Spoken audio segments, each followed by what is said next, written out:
Ini kita ke informasi terpopuler dari cnbcindonesia.com. Yang pertama adalah warga Afrika Selatan dan Hong Kong yang masuk ke RI. Dan ini data dari kantor kesehatan pelabuhan menunjukkan bahwa adanya peningkatan mobilitas pelaku perjalanan ke Indonesia dari sejumlah negara yang terkonfirmasi dan kemungkinan terjangkit oleh Omikron.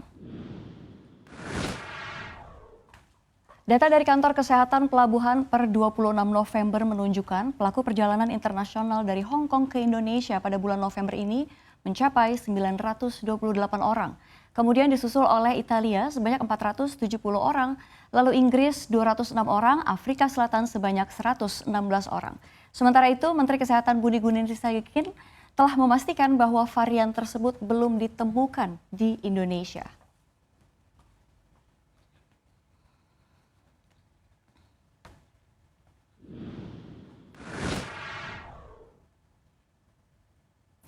Beralih ke informasi selanjutnya, ini ada penjualan mobil pada akhir Oktober 2020 yang mengalami kenaikan signifikan secara tahunan. Namun hal ini tidak berlaku pada semua jenis mobil. Seperti Avanza yang harus rela keluar dari 10 besar mobil terlaris dan kini digantikan oleh Toyota All New Rush. Berbeda nasib dengan yang lainnya, Toyota All New Rush TRD Sportivo yang merupakan kakak dari New Rush 1.5 GR Sport. Mobil paling laku bulan ini, mobil tersebut hanya berhasil terjual 4 unit sepanjang bulan Oktober. Angka ini jauh di bawah level penjualan di awal tahun sebesar 2.988 unit. Sementara itu sepanjang tahun 2021 penjualan mobil ini tercatat 24.018 unit. Disusul All New Terios tipe X dan R, New Mobilio tipe E dan RS yang sama-sama apes, tidak ada penjualan alias 0 unit di bulan Oktober.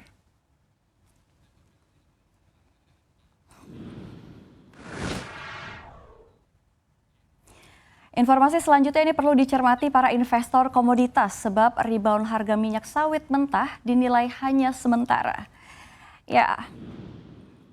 Sebelumnya analis menilai kenaikan harga CPO berada di kisaran Rp4.904 Malaysia per ton. Tidak akan bertahan lama, para analis justru memprediksi harga komoditas sawit masih akan tergerus. Analis memperkirakan harga CPO akan kembali ke Rp4.706 Malaysia per ton, lantaran CPO sedang berada di gelombang C dengan harga kisaran Rp4.555 hingga Rp4.751 Malaysia per ton. Secara teknikal, pola black candlestick yang terbentuk pada 19 November memberi sinyal kuat bahwa harga CPO akan turun lagi.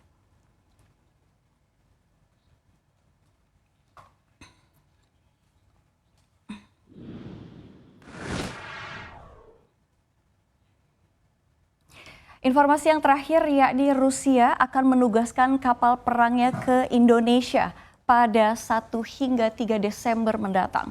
Hal ini dimaksudkan untuk melakukan latihan bersama negara-negara ASEAN.